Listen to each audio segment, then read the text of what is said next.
নমস্কার বন্ধুরা, আমি এখন দাঁড়িয়ে আছি এক অপূর্ব সুন্দর সমুদ্র তট তাজপুরে। দীঘা মন্দারমণির কোলাহল পেরিয়ে তোমরা যদি প্রকৃতি প্রেমিক হও তাহলে কিন্তু তোমাদের নেক্সট গন্তব্য হতে পারে অবশ্যই কিন্তু তাজপুরে। আমরা কিন্তু কলকাতা থেকে প্রায় 190 কিলোমিটার পেরিয়ে চলে এসেছি এই তাজপুরে। আর আমরা এখনো দুদিন কিন্তু থাকবো। পুরো আপডেট আর কি করলাম আমরা তোমরা কিন্তু পুরোপুরি শেয়ার করব তোমাদের সাথে, তোমরা কিন্তু দেখতে ভুলবে না। এই সিরিজে আরেকটা চমক থাকবে তোমাদের কাছে, সেটা দেখতে গেলে তোমাদের কিন্তু পুরো সিরিজটা পুরো ভিডিওটা তোমাদের কিন্তু দেখতে হবে। চলো বোন, এই সমুদ্র তট এনজয় করো আমাদের সাথে। তো ফাইনালি কিন্তু আমরা বেরিয়ে পড়লাম আজকে আমাদের মনসুন রাইড তাজপুরে, এবং আমরা আছি হচ্ছে এখন বালি ব্রিজে, এবং বালি ব্রিজটাকে আমরা এখন ছাড়তে চলেছি। তোমরা যারা যারা আমার এই ভিডিওটা ফার্স্ট টাইম দেখছো তারা কিন্তু এর আগের ভিডিওগুলো প্লিজ দেখো, যেটা বিশেষ করে আমি যেটা বলবো নেপাল সিরিজটা, কারণ নেপাল সিরিজটা আমার কাছে একটা স্বপ্নের মতন ছিল। মুক্তিনাথ ঠাকুরের দর্শন, দুম্বা লেক, এগুলো ছিল আমার কাছে একটা ড্রিম। তার মধ্যে থেকে একটা ড্রিম কিন্তু আমি পূরণ করেছি, তোমাদের সাক্ষী রেখে পূরণ করেছি। তো সেটা কিন্তু প্লিজ দেখতে ভুলো না। এটা হচ্ছে বালি টোল গেট, এখানে কিন্তু টু হুইলার অ্যালাউ না, কেন জানি না। সব জায়গাতেই টু হুইলার অ্যালাউ হয়, কিন্তু এখানে টু হুইলারদের অ্যালাউ নেই। এরকম একটা মনসুন রাইড করতে না সবারই খুব ভালো লাগে। আর ওয়েদারটা দেখো, চরম চরম শ্রাবণ মাস, বর্ষার দিন, ওফ চরম লাগছে, চরম লাগছে। বালি টোল ব্রিজটা দিয়ে তোমরা যদি আসতে না তাহলে কিন্তু এখান থেকে কানেক্ট হয়ে যেত, আর আমরা এখান দিয়ে কানেক্ট করে যাচ্ছি। তো কোলাঘাট হচ্ছে 55 কিলোমিটার। কোলাঘাটে গিয়ে কিন্তু আমাদের ব্রেকফাস্টটা করতে হবে। আমরা কিন্তু অনেক আগে উঠেছি, রাত্রিবেলা ঘুম টুম হয়নি সেরকমভাবে। আর তারপরে দিয়াকে আমি পিক করেছি, পিক করে কিন্তু ডাইরেক্ট তোমাদের সাথে দেখা হয়েছে বালি ব্রিজ থেকে। চেন্নাই হচ্ছে এখান থেকে 1666 কিলোমিটার। বাবা দেখো, এখানে হুইল ভেঙে গেছে, হুইল ভেঙে গেছে। ফাইনালি কিন্তু আমরা আছি এখন NH-16-এ। রাস্তাখানা দেখো কি সুন্দর, দেখো রাস্তায়। বাদিকে হচ্ছে কলকাতা আর সামনে হচ্ছে খড়গপুর। কলকাতা যাবো না এখন, কলকাতা যাওয়ার কোনো ইচ্ছা নেই এখন, সবাই বেরোলাম কলকাতা থেকে। সামনে কিন্তু যাচ্ছে হাওড়া, আমরা হাওড়াকেও কিন্তু বাইপাস করব। এবারে কিন্তু বেশ বৃষ্টি হয়েছে, খুব ভালো রকমভাবে কিন্তু এবারে বৃষ্টি হচ্ছে। তার জন্য কিন্তু ম্যাক্সিমাম কলকাতায় কিন্তু জলের তলায় বলতে পারো। বাদিকে চলে যাচ্ছে আন্দুল আলমপুর, আর সামনে হচ্ছে আমাদের ধুলাগড়। আমরা কিন্তু আছি ডানকুনি টোল গেটের সামনে, এখানে প্রচুর জ্যাম। আমরা আছি হচ্ছে এখন ডানকুনি আর খড়গপুরের টোল গেটে। তো টু হুইলার বলে একটা ফেসিলিটি আছে, আমরা পাশ দিয়ে বেরিয়ে গেলাম, কিছুটা হলেও ফাঁকা পেলাম, নাহলে কিন্তু দাঁড়িয়ে থাকতে হতো। মনসুন রাইড করলে কিন্তু একটা ভালো চোখের ব্যায়াম হয়। কেন বলছি, তোমরা দেখো চারিদিকটা পুরো গ্রিনারি, একদম পুরো সবুজ সবুজ, কিন্তু চোখের জন্য খুব ভালো একটা রং। পাহাড়ে মনসুন রাইড কিন্তু করবো, একবার ইচ্ছা আছে। এবছরই ইচ্ছা ছিল, কিন্তু এবছর হলো না, আমার কাজ দিয়ার কাজের জন্য হলো না। কিন্তু পাহাড়ে একবার কিন্তু মনসুন রাইড করব। যদি তোমরা পাশে থাকো তাহলে কিন্তু এরকম প্রচুর প্রচুর প্রচুর ট্রিপ করতে থাকবো। আমরা যাব এখন খড়গপুরের দিকেই, কিন্তু খড়গপুর যাব না, নন্দকুমার হয়ে ডান দিকে কিন্তু আমরা ঘুরে যাব। আমরা আছি এখন উলুবেড়িয়াতে, আর এখান থেকে কোলাঘাট হচ্ছে 28 কিলোমিটার। তো মোটামুটি এখান থেকে আধা ঘন্টার মতো লাগবে কোলাঘাট। গাদিহারা হচ্ছে বাদিকে, আমরা সোজা চলে যাব কোলাঘাটের দিকে। দেখো লরিটা পুরো একদিকে হেলে পড়েছে, এর জন্য তো অ্যাক্সিডেন্ট হয়। কি সুন্দর গন্ধ। এটা হচ্ছে বিস্ক ফার্ম ফ্যাক্টরি, আমরা পেরিয়ে আসলাম। কি সুন্দর গন্ধ তৈরি হয়েছে, বিভিন্ন রকম কুকিজ ফুকিজের গন্ধ আছে, কেক ফেক টাইপের, হেভি লাগছে গন্ধটা, খিদে পেয়ে গেল। তো আমরা আছি এখন রূপনারায়ণ নদীর ওপরে, আর এই রাস্তাটা কিন্তু চেন্নাই থেকে কলকাতা কানেক্টেড। এই রাস্তাটা সোজা চলে গেলে 1630 কিলোমিটার হচ্ছে এখান থেকে চেন্নাই। আমরা কিন্তু ফাইনালি এন্টার করে ফেলেছি কোলাঘাটে। এই যে আমাদের শের ই পাঞ্জাব। তো শের ই পাঞ্জাবে আমরা যাব না, আমরা কিন্তু যেদিনকে ফিরবো সেদিনকে শের ই পাঞ্জাব যাব, কারণ আমাদের আবার ঘুরে আসতে হবে। এটা হচ্ছে শের ই পাঞ্জাব। এখান থেকে খড়গপুর হচ্ছে সোজা, আর হলদিয়া বাদিকে। আমরা কিন্তু বাদিকে যাব, আমরা হলদিয়ার দিকেই যাব। তো এখানে একটা, আমি যতদূর সম্ভব আমি জানি, এখানে একটা রেস্টুরেন্ট আছে, নামটা ভুলে গেছি, ইন্ডিয়ান সামথিং এরকম কিছু হবে হয়তো।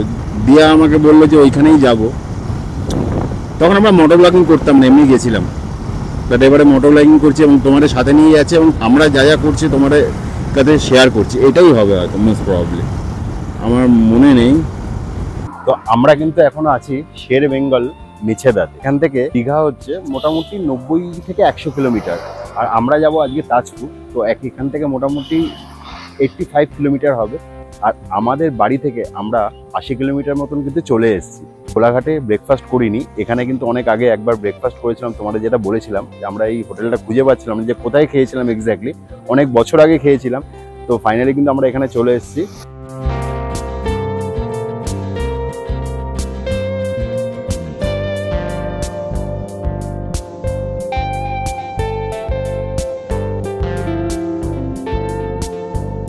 তো ফাইনালি কিন্তু আমরা শেরে বেঙ্গল হোটেল পেরিয়ে চলে যাচ্ছি নন্দকুমারের দিকে।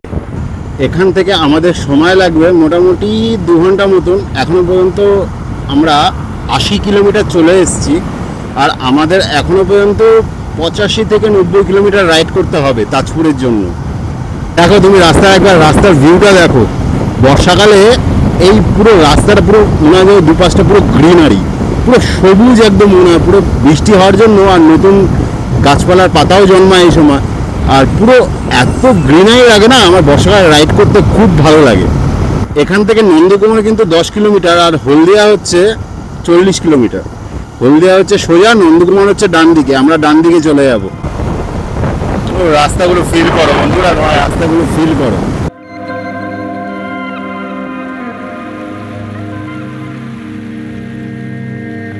এখানে কিন্তু লেন ভাগ করা নেই, তার জন্য কিন্তু খুব প্রবলেম হয়। যেই বাসগুলো আছে না, ভলভো বাসগুলো খুব বাজেভাবে আসে। তোমরা কিন্তু এখানে যখনই আসবে, আমি বারবার বলি সাবধানে আসবে, কিন্তু এখানে ওরা কিন্তু খুব স্পিডে ওভারটেক করে, তোমাকে সুযোগই দেবে না এরকম, তুমি ওদেরকে ছেড়ে দেবে। তোমরা যারা নতুন রাইড করবে তারা কিন্তু কোনো রকমভাবে ওদের সাথে রেসারেসিতে যাবে না, তোমরা যদি হালকা করে ছেড়ে দেবে, কারণ খুব রাফ ড্রাইভ করে এখানকার সব কটা বাস ড্রাইভার। দীঘা হচ্ছে এখান থেকে 78 কিলোমিটার।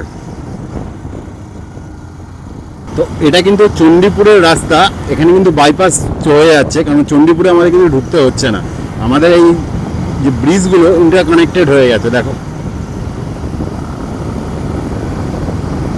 দেখো বাসগুলো দেখো, খুব বাজেভাবে ওরা টানে। দেখো কি সুন্দর, দেখো এই বর্ষাকালে তো এই গ্রিনারিটা দেখার জন্যই তো আমরা চলে আসি এত কষ্ট করে, রোদে পুড়ে বৃষ্টিতে ভিজে, এই জিনিসটা দেখার জন্যই তো।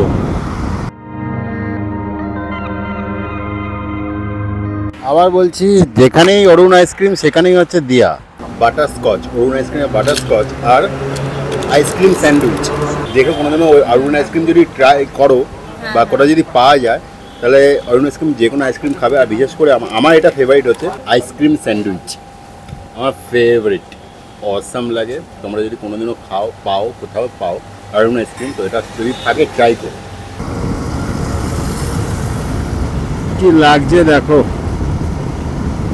পাহাড়ে চলে এসেছি মনে হচ্ছে এই জায়গাটা এসে, এরকম ফিলিংস হচ্ছে।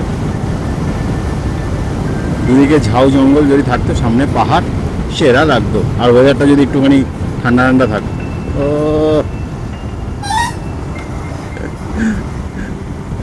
আমাদের খুব পাহাড় টানে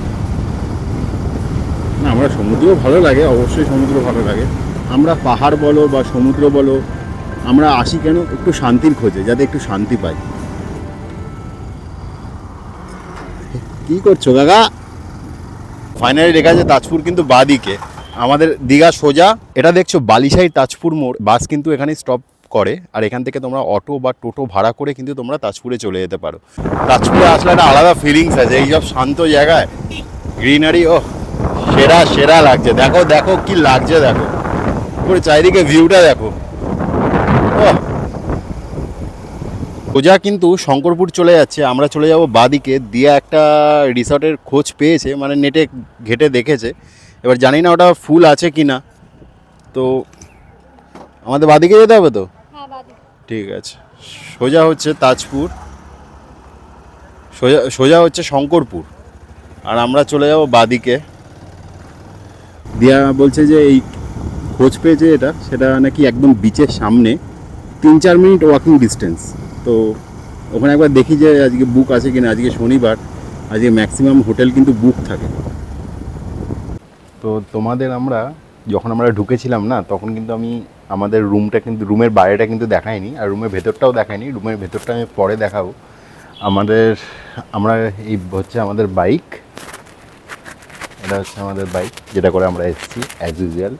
তোমরা যারা আগের ভিডিও দেখেছো তারা কিন্তু জানবে, নেপালে কিন্তু আমি এই বাইকটা নিয়ে গেছিলাম। প্রায় 1.5 লাখ কিলোমিটার চলে ফেলেছি কিন্তু। 12 বছরে এই পালসার 220 নিয়ে আমি কিন্তু নেপাল চলে গেছিলাম, আর ভালোভাবে চলেও এসেছি। বাইকে একটা সামান্য প্রবলেমে হয়েছিল, সেটা যদি তোমরা আমার নেপাল সিরিজটা দেখো তাহলে কিন্তু বুঝতে পারবে। তো আমি দেখো একটু বিচের দিকে আসছি, দিয়া কিন্তু ওখানে দাঁড়িয়ে আছে। দেখো ওয়াকিং ডিস্টেন্স জাস্ট 1 মিনিটের রাস্তা, 30 সেকেন্ডের রাস্তা বলতে পারো আমাদের হোটেলের রুম থেকে। 30 সেকেন্ডের রাস্তা। এখন ভাটা চলছে, তাও সমুদ্র কিন্তু অনেকটাই উত্তাল। তো তোমরা একটু যতটা পারছি আমি দেখাচ্ছি। দেখো আমাদের হোটেলের থেকে ভিউ, এটা হোটেলের থেকেই বলতে পারো। জাস্ট একটুখানি ওয়াকিং ডিস্টেন্স, তোমরা দেখতেই পাইলে আমি কতটা হাঁটলাম। জাস্ট একটুখানি হেঁটেই কিন্তু তোমরা কিন্তু বিচে আসতে পারবে, আর এইভাবে তোমরা কিন্তু নেমে পড়তে পারবে। আর এখানে হচ্ছে দিয়া অলরেডি দাঁড়িয়ে আছে, এখানে দিয়া অলরেডি দাঁড়িয়ে আছে। ও আমাকে বলছে জালপাড়া, ও হচ্ছে জালপাড়ি। তো তোমরা কমেন্ট করো আমরা জালপাড়া আর জালপাড়ি। দেখো এরকমভাবে যেতে হবে, জাস্ট এরকমভাবে এখান থেকে এসে একটুখানি এই জায়গায় করা আছে, আস্তে আস্তে সাবধানে নামলেই কিন্তু তোমরা বিচে চলে আসবে। দেখো সাবধানে আসো, হাত দাও।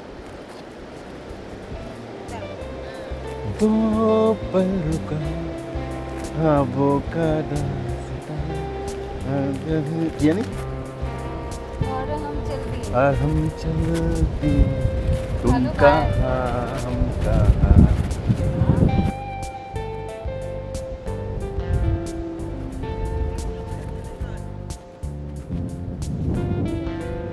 মানে আমাদের কলকাতা থেকে সবথেকে কাছাকাছি একটা ভালো জায়গা বলতে পারো দীঘা।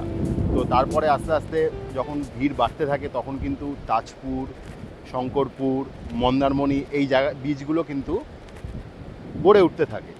আর এই শঙ্করপুর, তাজপুর এগুলো কিন্তু একটু অফবিট জায়গা, তার জন্য কিন্তু এখানে দীঘার মতন কোলাহল কিন্তু এখানে থাকে না। এখানে কিন্তু খুব ভালোভাবে টাইম স্পেন্ড করতে পারবে, দীঘার থেকে অনেক অনেক অনেক মাচ বেটার।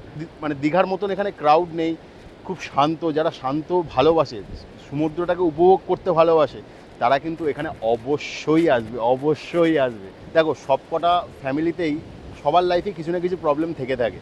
তো একটু পরিবারের সাথে সময় কাটালে কি সেই জিনিসগুলো ভাগ করে নেওয়া যায়। আমিও চাই যে মাকে নিয়ে আসার, কিন্তু হয়ে ওঠে না, কারণ আমাদের বাড়িতে বেশ কয়েকটা পাখি আছে, তো তাদেরকে ছেড়ে একদম ঘর ফাঁকা করে আসা যায় না। কোনো দিনও যদি সুযোগ হয় অবশ্যই আসবো মাকে নিয়ে। জাস্ট তোমরা দেখো কি লাগছে, দেখো ও সেরা।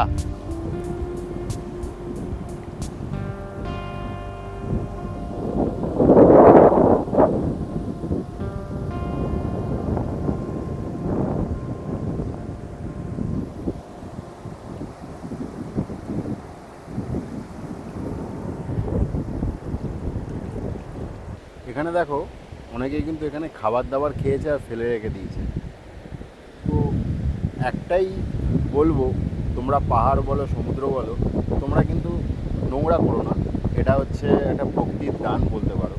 তোমরা যথাস্থানে সেগুলো ফেলার জায়গা আছে, এখানে ফেলার জায়গা না। কি দরকার আছে এরকম নোংরা করার? বিচে বসে যদিও খাও, আমরাও খাই, কিন্তু সঙ্গে করে সেটা নিয়ে যাও। আর বিশেষ করে প্লাস্টিকটা একদমই অ্যাভয়েড করো, তোমরা কেউই ফেলো না। প্লাস্টিকটা খুব বাজে জিনিস। এখানে কিন্তু স্যাক আছে, এখানে কিন্তু তোমরা খাবার দাবার খেতে পারো। দেখো ম্যাডাম কিন্তু আস্তে আস্তে উঠে যাচ্ছে।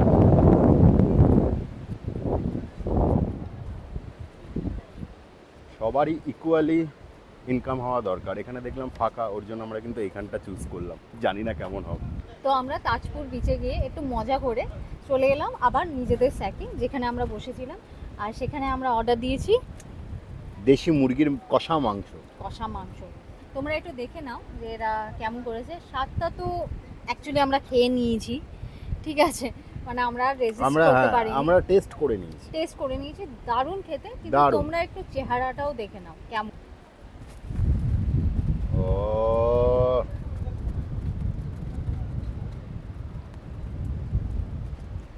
কেমন লাগছে বিকি?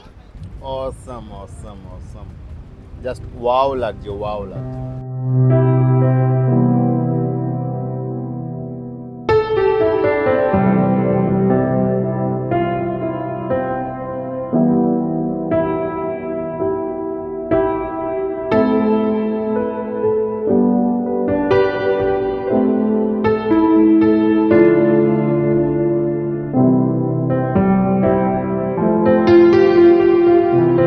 শুরু করে দিলাম আজকের আমাদের যাত্রা জগন্নাথ মন্দির, দীঘার জগন্নাথ মন্দির। হ্যাঁ, জগন্নাথ ধাম বলবো না আমি ঠিক, কারণ এটা অ্যাকচুয়ালি জগন্নাথ মন্দির। পুরীর জগন্নাথ ধামের অনুকরণেই এই মন্দিরটা কিন্তু করা, তার জন্য আমি কিন্তু নাম দেবো জগন্নাথ মন্দিরই। জানি না ভেতরে ক্যামেরা শ্যুট করতে দেবে কি না, হয়তো দেবে না, আই হোপ সো, বাট যদি দেয় তো ভালো, তোমাদের দেখাবো, আর যদি না দেয় বাইরেটা দেখিয়ে দেবো। এখন কিন্তু ওয়েদারটা কিন্তু বেশ গরম বলতে পারো, মেঘ নেই সেরকম খুব একটা, আর সূর্যের কিন্তু প্রচুর তেজ। রাতে যেরকম ভাল লাগছিল সকালে কিন্তু সেরকম অসুবিধা হচ্ছে। এই জায়গাটা কি সুন্দর লাগছে, আমরা ছিলাম ওই জায়গাটা ক্রস করে এখান দিয়ে আসলাম। এখানে কিন্তু কেউ যদি আসে তোমরা এখানে একটু ভালো মতন টাইম স্পেন্ড করে চলে যেতে পারো। দেখো সমুদ্র, দেখো কি উত্তাল, দেখো কি উত্তাল। এই রাস্তা দিয়ে যেতে যেতে একটা গান মাথায় এলো, তোমাদের একটু হেরে গলায় শুনিয়ে দিই। এই পথ যদি না শেষ হয় তবে কেমন হতো তুমি বলো তো, পৃথিবীটা স্বপ্নের দেশ হয় তবে কেমন হতো তুমি বলো তো। উড়িষ্যা বর্ডার হচ্ছে 13 কিলোমিটার, কন্টাই 36 কিলোমিটার, দীঘা মোহনা হচ্ছে 8.5 কিলোমিটার।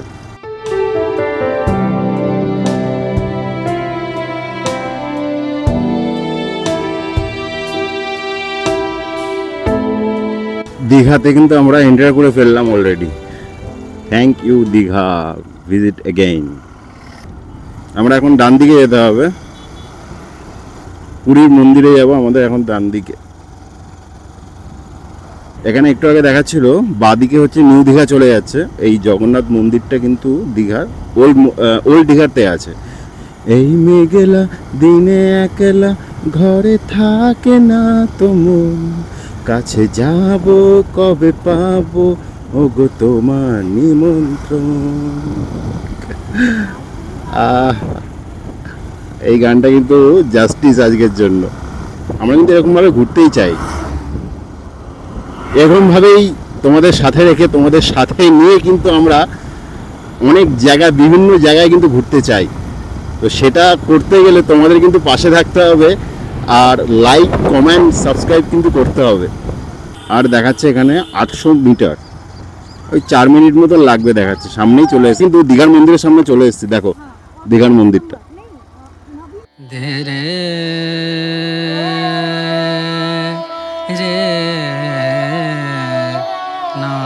ফাইনালি কিন্তু আমরা চলে এসেছি দীঘার জগন্নাথ মন্দিরে।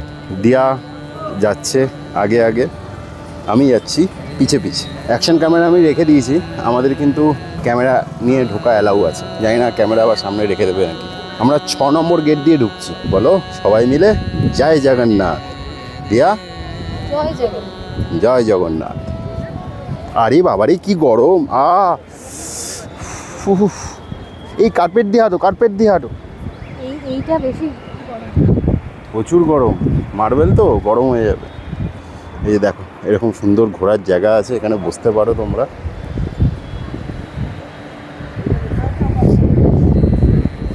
দিয়া প্রণাম করছি, আমি প্রণাম করি। ভেতরটা কিন্তু খুব ভালোভাবে ওয়েল ডেকোরেট, আর খুব সুন্দর লাগছে জগন্নাথ মন্দিরটা।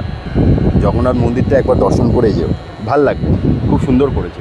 আর খুব মানে খুব পরিষ্কার আর ভালো লাগে জায়গাটা। দেখো তোমরা রাতে আসলেও খুব ভালো লাগবে। আমরা দিনের বেলা এসেছি, রাতে হয়তো বেশি ভিড় হয়, কিন্তু ছবি তোলা অ্যালাউ না, তার জন্য ভেতরে ছবি তুলতে পারছি না। বাইরেটা মন্দিরের বাইরে ছবি তুলতে পারো, কিন্তু ভেতরে কিন্তু ছবি তোলাটা অ্যালাউ না।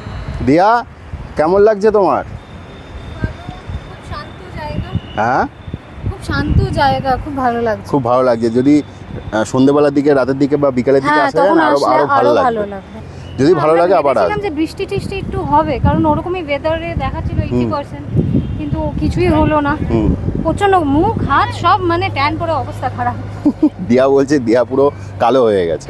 ঠিক আছে, আবার এরকম ঘুরতে গেলে তো একটু কষ্ট করতেই হবে, এগুলো তো ন্যাচারাল ব্যাপার। আমি তো নিজে দেখেই নিয়েছি, তোমাদের একটুখানি দেখিয়ে দিই, যারা যারা আসেনি বা আসবে ভাবছো তারা কিন্তু অবশ্যই দীঘার জগন্নাথ মন্দিরটা ভিজিট করতে পারো, ভালো লাগবে। এটা হচ্ছে জগন্নাথ দেবের রথ, দেখো।